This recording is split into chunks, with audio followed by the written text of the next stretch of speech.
23. novembris. 5 smagi bruņoti somāliešu pirāti tikko ir uzkāpuši uz MV Central Park. Ķīmisko tankuģi, kas dodas cauri Adenas līcim.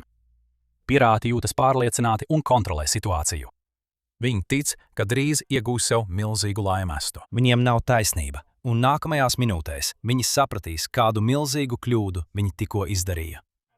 Kad sāka izplatīties ziņas par MV Central Park nolaupīšanu, lielākā daļa pasaules reaģēja ar šoku un apjukumu, jo Somālijas pirātisma ēra it kā bija beigusies. Tā patiesībā bija beigusies jau vairāk nekā pirms 10 gadiem. Laikā no 2008.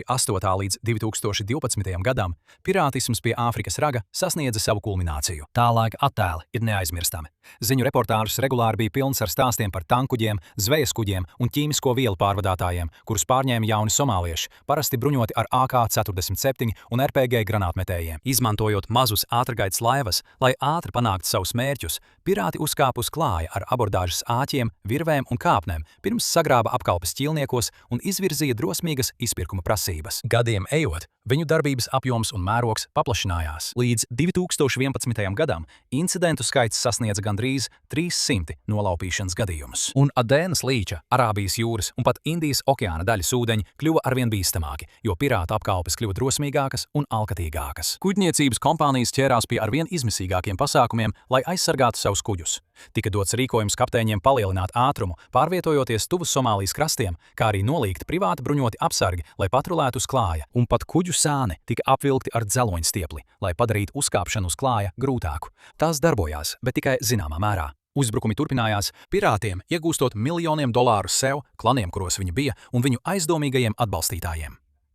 2011. gada aprīlī viņi uzstādīja pasaules rekordu par lielāko jebkad samaksāto izpirkuma maksu. Pēc tam, kad tika samaksāta satriecošā summa 13,5 miljoni dolāru par Grieķijas karogu nesoša ļoti liela jānaftas tankuģa jeb VLCC atbrīvošanu. Un tās 25 cilvēku apkalpi, kas bija turēti par ķīlniekiem 58 dienas.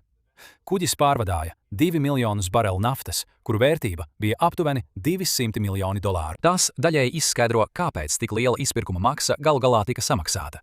Taču bija skaidrs, ka šāda veida incidentus nevar atļauties pieļaut atkārtoti atkal un atkal. Pasaule nevarēja sēdēt rokas klēpī salikusi un ļaut pirātiem uzplaukt mūžīgi, tāpēc tika nolēmts iesaistīt smago artilēriju. Gandrīz nepieredzētā starptautiskās sadarbības izpausmē vairākas valstis, tostarp Amerikas Savienotās valstis, Ķīna, Indija, Japāna, Krievija un dažādas Eiropas Savienības dalībvalstis izveidoja jūras patruļus visā reģionā. Viņi nosūtīja kara kuģus, eskadras mīnu kuģus un patruļkuģus, pārvēršot Adenas līci no pirāta rotaļu laukuma par vienu no visstingrāk apsargātajiem ūdensceļiem uz zemes. Tas nostrādāja. Pirātu zelta laikmets beidzās, un gadiem ejot, uzbrukumu vai pat mēģinājumu skaits samazinājās līdz nullei. Un tā tas palika vairākus gadus. Izskatījās, ka problēma ir atrisināta, taču patiesībā tā bija tikai atlikta. Pirāti nebija iznīcināti, viņi vienkārši gaidīja savu brīdi, gaidīja pareizo notikumu sakritību, lai varētu atgriezties. Un 20. gadu sākumā zvaigznes sakārtojās. Hauss sāka izplatīties tojos austrumos, sasniedzot kulmināciju 2023. gada beigās ar 7. oktobra Hamas uzbrukumu un Gazas kara sākumu. Situācijai sāsinoties, pasaules lielvalstis arvien vairāk koncentrējās uz notiekošo krīzi, bet bažas par iespējamiem pirātu uzbrukumiem tika atstātas otrajā plānā. Jūras patruļas sāka samazināties, jo kara kuģi un citas vienības tika pārvietotas vai saņēma jaunus rīkojumus, un Somālijas pirāti sāka iznākt no saviem slēptuvēm. Sajūtot, ka ir iespēja izmantot situāciju, viņi atkal devās jūrā, un 2023. gadā sāka parādīties bažas, ka varētu sākties jauna Somālijas pirātisma ēra. 2023. gada novembrī šīs bažas piepildījās, un pasaule saprata, ka Somālijas pirātu laiki vēl nav beigušies. Galu galā vēsture ir pierādījusi, ka Somālijas pirāti neuzbrūk kuģiem nejauši un nenolaupa pirmo kuģi, kas gadās ceļā. Viņi ir zināmā mērā izdevības meklētāji, taču arī rūpīgi izplāno savas metodes.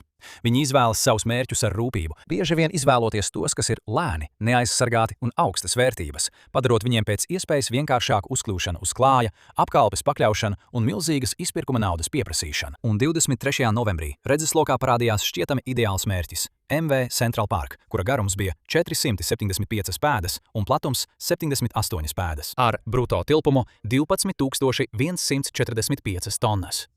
Šis milzīgais kuģis tika uzbūvēts Japānā 2015. gadā un kuģoja zem Liberijas karoga. Taču patiesībā tas piederēja Londonā bāzētajam uzņēmumam Zodiac Maritime, milzīgām kuģniecības uzņēmumam, kuru vada Izraēlas miljardieris Ilijas Ofers, kura aplēstā neto vērtība pārsniedz $33 miljardus. Šāda veida kuģiem parasti maksimālais ātrums ir apmēram 16 mezgli, jeb aptuveni 80 jūdzes stundā. Tajā dienā uz Central Park klāja atradās 22 jūrnieki no dažādām valstīm, tostarp Bulgārijas, Gruzijas, Indijas, Krievijas, Turcijas, Vietnamas un Filipīnām. Kuģis pārvadāja lielu daudzumu fosforskābes, ļoti kodīgu, bet arī ārkārtīgi noderīgu daudzfunkcionālu ķīmisku vielu, ko var izmantot mēslojumā, kā pārtikas piedevu, un tai ir daudz pielietojumu arī farmācijas industrijā. Pirātiem Central Park atbilda visām prasībām. Tas bija lēns, kas ļāva viņiem viegli to panākt ar savām ātrgaitas laivām. Uz tā bija salīdzinoši neliela civilā apkalpe un nebija bruņota apsargu. Tas pārvadāja kravu, kas bija pietiekami vērtīga, lai attaisnotu vairāku miljonu dolāru izpirkuma maksājumu. Turklāt krava bija ļoti bīstama, un ar to bija jāpietas īpaši uzmanīgi, kas nozīmē, ka apkalpe visticamāk necentīsies veikt kādus neparedzētus manevrus vai darīt kaut ko tādu, kas varētu izraisīt noplūdi vai izšļakstīšanos. Un tas viss bija tieši tur, tikai dažus desmitus jūdžu no Somālijas krasta, pārvietojoties pa starptautiski ieteikto tranzīta koridoru, vienkārši gaidot, kad to sagrābs. Un šķiet, ka tuvumā nebija nevienas rietumu kara kuģa vai NATO fregates, kas to varētu aizsargāt. Šī bija iespēja, kuru viņi nevarēja atļauties palaist garām. Viņus neinteresēja ne fosforskābe, ne kāda cita krava, kas atradās uz kuģa. Nebija jau tā, ka viņi varētu to kaut kur novadīt un pārdot melnajā tirgū. Viņu nolaupīšanas mērķis bija apkalpe. Viss, kas viņiem bija jādara, kā viņi to bija darījuši jau daudzas reizes iepriekš, bija saņemt apkalpi ķilniekos un pārvērst kuģi par peldošu cietumu. No tā brīža katra nākamā diena radītu arvien lielāku spiedienu uz tiem, kas atbildīgi par kuģi un cilvēkiem uz tā. Kuģniecības kompānijas, apdrošinātāji, valdības, ķilnieku ģimenes runāt ar mēdījiem, lūdzot drošu savu tuvinieku atgriešanos. Un ja viss noritētu pēc plāna, varas iestādes gal galā piekāptos pirātu prasībām. Tāpēc pirātiem uzbrukuma panākumi vai neveiksme bija atkarīgi no tā, cik ātri viņi atrada un pakļāva apkalpi. Taču šis bija 2023. gads, nevis 2008. Un pēc simtiem pirātu uzbrukumu pagātnē, mūsdienu apkalpes ir apmācītas reaģēt uz šādām situācijām ļoti konkrētā veidā, nevis cīnoties pretī vai cenšoties būt varoņi. Galu galā tie nav karavīri, bet gan civiliedzīvotāji, jūrnieki, inženieri un navigatori. Tā vietā viņiem tika doti vienkārši norādījumi bēgt un paslēpties pie pirmajām briesmu pazīmēm.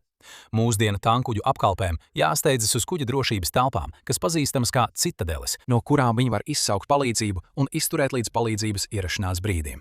Tā ir vienkārša, bet gudra stratēģija, jo pat ja pirāti nokļūst uz klāja un pārņem kontroli pār klāju, viņi nevarēs iegūt īstu varu, ja viņiem nebūs pieejas apkalpei, un 26. novembrī šī stratēģija tika pakļauta vislielākajam pārbaudījumam. Ir gandrīz 6 no rīta. Ir uzaususi rītausma, un saule lēnām parādās virs horizonta, kamēr pirāti steidzas pretī savam mērķim. Viņu laivas viegli spēja sasniegt ātrumu ap 25 mezgliem, jeb gandrīz 47 km/h.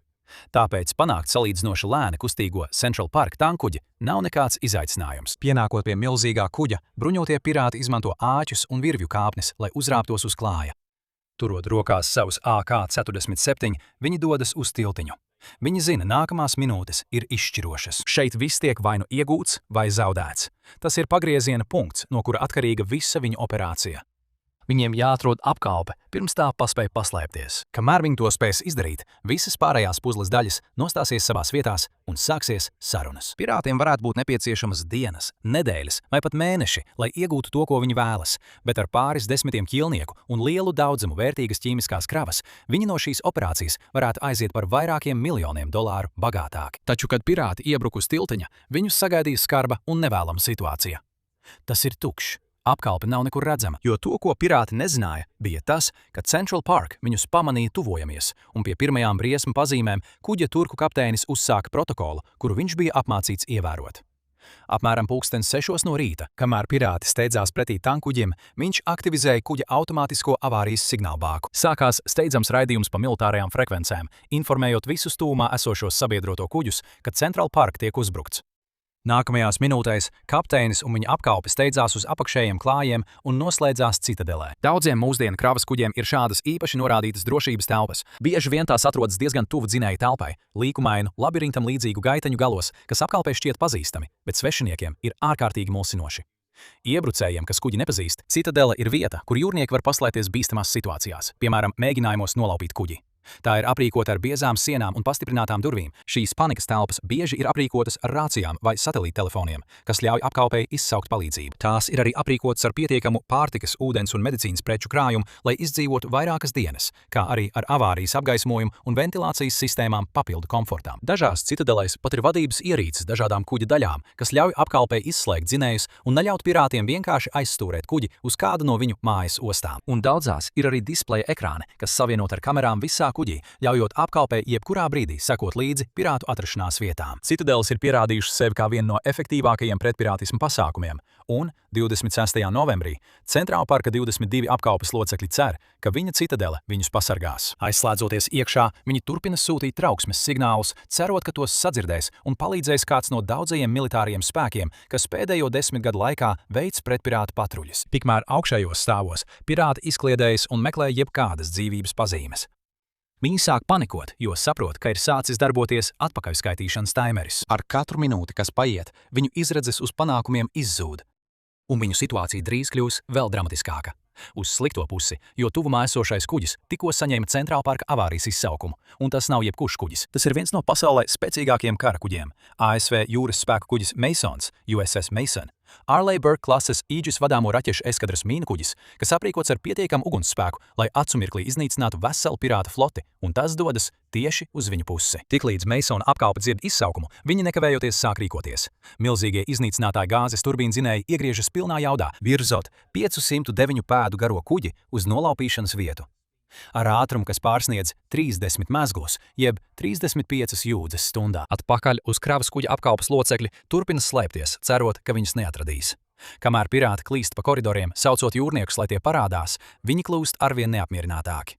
Katra telpa ir tukša, katrs gaitenis ved uz kārtējo strupceļu. Trakie mirkļi pārvēršas minūtēs, jo pirāti gandrīz noteikti jūt, kā viņu $1 miljonu atlīdzība pazūd viņu acu priekšā. Un tad notiek neizbēgamais.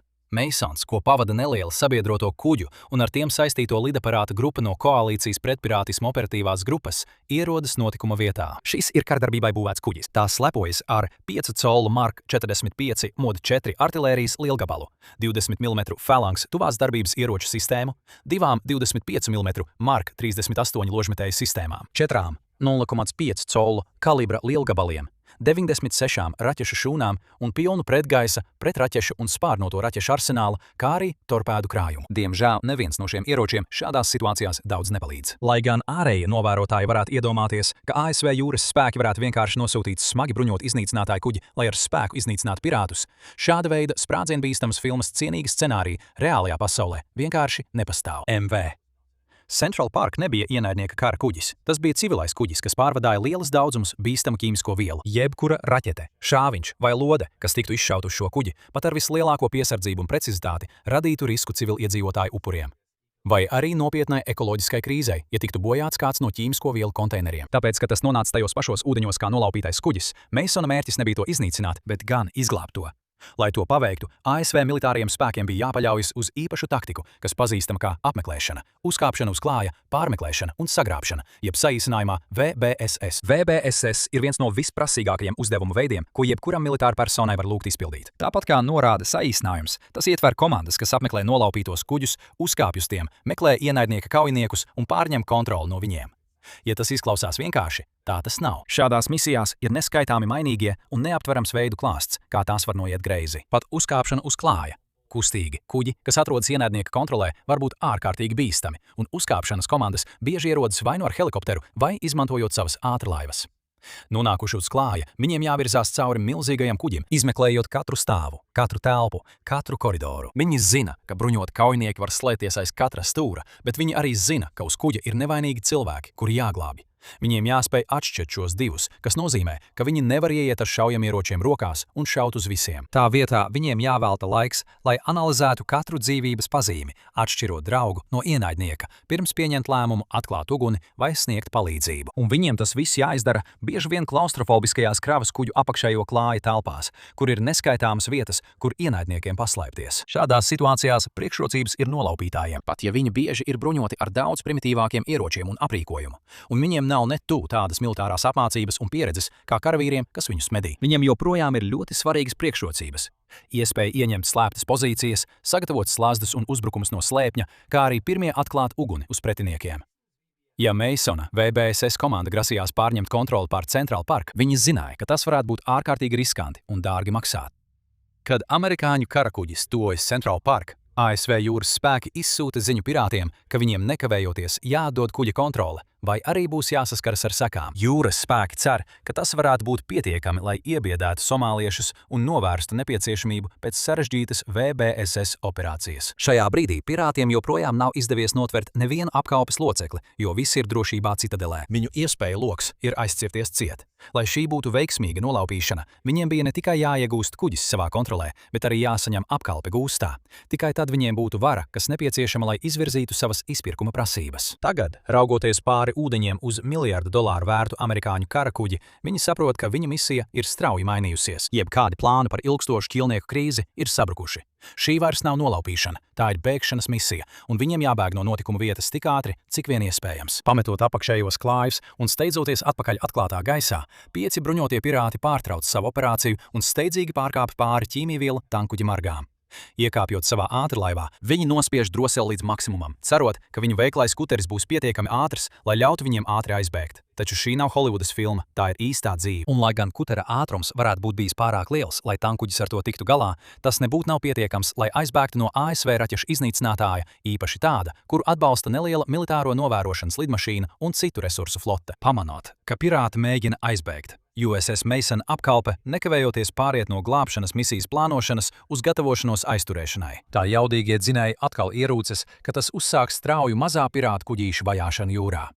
Jaunais uzdevums ir apturēt somāliešus, pirms viņi spēja atgriezties krastā.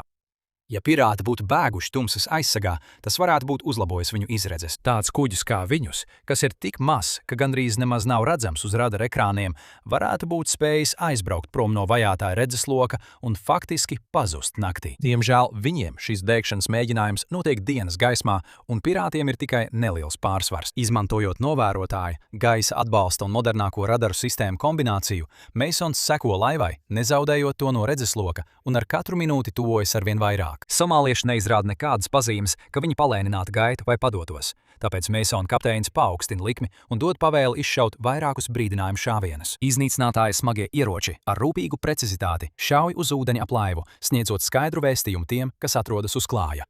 Vai nu apstājieties un palieciet dzīvi, lai vēlāk par to varētu stāstīt, vai riskējiet tikt iznīcināti, ja atsakāties pakļauties. Saprotot, ka viņiem nav citas izvēles, pirāti izdara vienīgo loģisko soli. Viņi apstādina savu ātrlaivu un paceļ rokas, lai parādītu padevību, bet, kā redzēsiet, briesmas vēl nebūtu nav beigušās.